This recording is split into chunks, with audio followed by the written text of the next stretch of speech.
Hello everyone. In today's video, we will explore key knowledge in project management, focusing on Chapter 8, Scheduling Resources and Costs.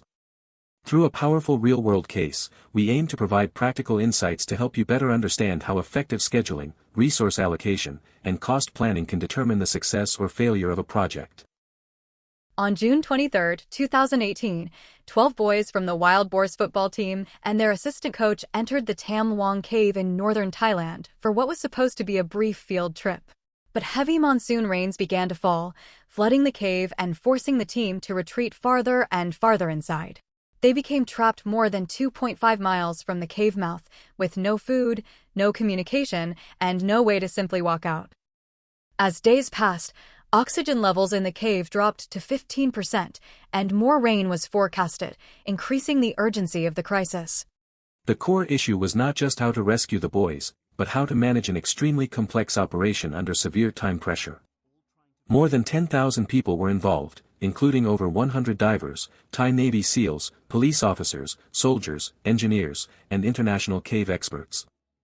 The real challenge was scheduling and coordinating people, equipment, oxygen tanks, and pumps in a dangerous and unpredictable environment, where every dive felt like a horizontal climb against water with every move. The rescue represents a real-life example in managing and coordinating resource usage in a time-constrained project. Whilst the team would have as much material as they can mobilize, their utilization must be monitored and planned out to reduce the risk of sudden surges complicating the rescue effort. So how did the rescuers coordinate the rescue efforts?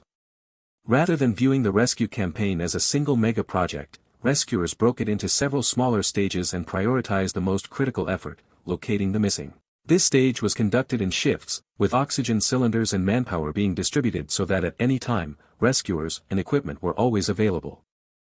After 10 days of around-the-clock search, the missing team and the coach were located by 2 British divers. However, the consequence of spending too much time on searching was that the rescue of the team needed to be prioritized, as significant risks emerged in the rescue phase. Ferrying supplies to the team was becoming increasingly dangerous, and the oxygen level within the cave became dangerous. In addition, the risk of the rain restarting and flooding the cave remains a major factor influencing decisions.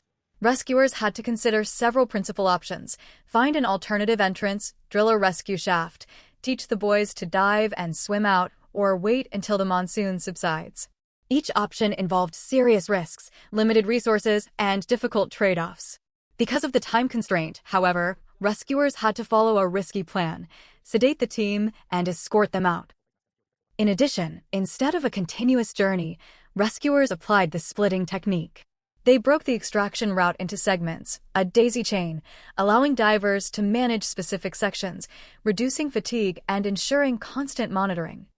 With the total mobilization of all available resources across 3 days, all missing members were escorted out of the cave by trained divers, concluding the rescue effort 17 days after it had started. Despite the success of the rescue, there remain many shortcomings throughout the operations. Firstly, poor resource smoothing and leveling, as well as mismanagement and risk monitoring, results in significant losses of equipment, as well as the death of one diver due to exhaustion. Additionally, despite the cave being known to flood during monsoon seasons, there was no pre-existing infrastructure such as emergency oxygen supply systems, flood warning systems, or rescue anchor infrastructure.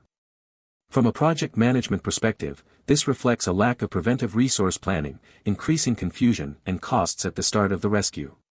Chapter 8 highlights the importance of optimizing resource usage when resources are strained in order to reduce peak usage.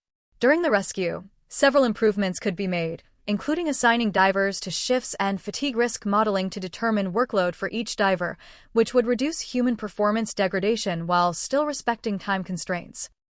Furthermore, Thai authorities should look to develop contingency infrastructure in high-risk tourist caves, including seasonal warning systems and emergency equipment caches to enable rapid response. This would reduce the need for extreme crashing in future crises and lower total cost and risk exposure. Nevertheless, the rescue remains a masterclass in time-constrained scheduling and prioritization, rapid resource mobilization, and adaptive decision-making.